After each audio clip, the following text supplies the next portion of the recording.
Assalamu alaikum warahmatullahi wabarakatuh. Jirra jirtuu nagaa keessanii fayyumaa alhamdulillah.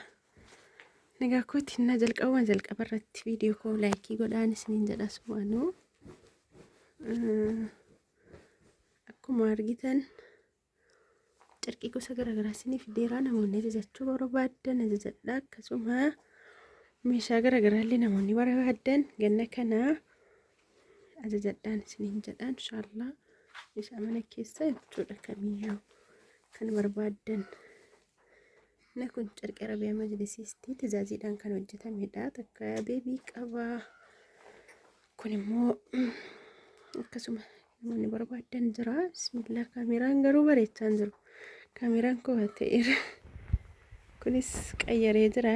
Qaybunniidha karaa diimaatti deemsise. Kunillee lumuuxxii isaatiin jira namoonni barbaadan.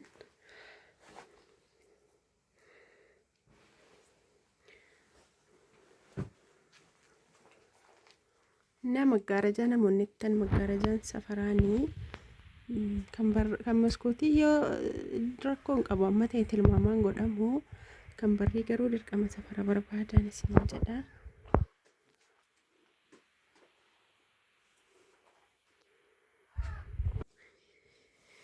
Ajajadhaa namoonni ajajachuu barbaadan kun as keessaa bifaa fi kalarii filadhaati. Inshallah carqii arabiyaa majlisii ta'us carqii kafee ta'us hundinuu akkuma tajaajii keessaniiti. Filadhaa ergadhaa isiniin jedha inshallah. Kunoo akkasii inshallah laayikii godhaa viidiyoo laayikii godhaan isiniin jedha. Baay'ee tokko yuutuubiin koo duddubbatti deebi'ee jira. Viidiyoo gadhiisaan jiru gatii ta'e jennaan jechuudha. Namoonni immoo meeshaa ajajachuu barbaadan akkuma isinitti hime ganna kana bitadhaa la meeshaa bitadhaa. Birraan baay'ee tokko muddaadha. Gatiin qodaallee guyyaarraa guyyaatti dabala birraa jechuudha.